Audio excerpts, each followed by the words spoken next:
বিসমিল্লাহির রহমানির রহিম। আসসালামু আলাইকুম ওয়া রাহমাতুল্লাহ। আমি আজকে আপনাদের সামনে দাঁতের মাড়ির ব্যাধি অর্থাৎ মাড়ির রোগ গাম অ্যাবসেস নিয়ে আলোচনা করতেছি। আপনারা এর কারণ কি এটা আগে জানেন, তারপরে লক্ষণ এবং এর টিকার সম্বন্ধে আলোচনা করব।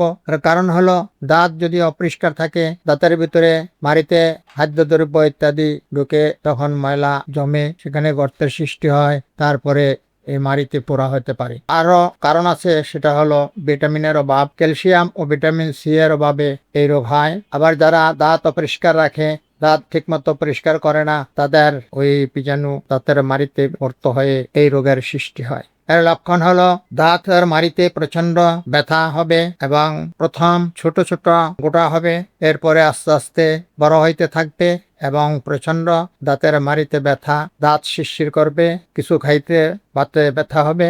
আবার দাঁতের ব্যথার সাথে মাথা ব্যথা হতে পারে এবং মাথায় বিভিন্ন সমস্যা হয়ে যেতে পারে, অস্থিরতা, সারা রাত দাঁতে ব্যথা করে। এর লক্ষণ হলো যদি কখনো এই ফোড়া আস্তে আস্তে বড় হইতে থাকে এবং সেখান থেকে উইজো বের হয়, তখন মুখের ভিতরে বিভিন্ন জায়গায় আরো অন্যান্য ইনফেকশন হতে পারে। দাঁত ব্যথা সবচেয়ে বড় লক্ষণ এটা।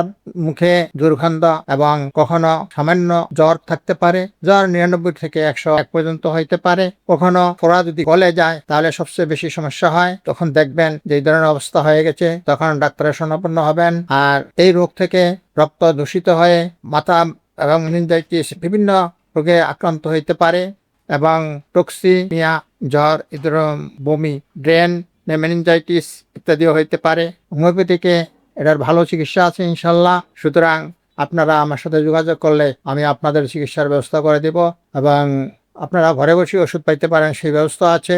সুতরাং লক্ষণগুলি আপনারা বলবেন, আমি ওষুধের ব্যবস্থা করে দেব।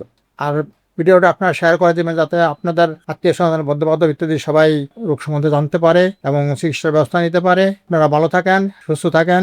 আল্লাহ হাফেজ।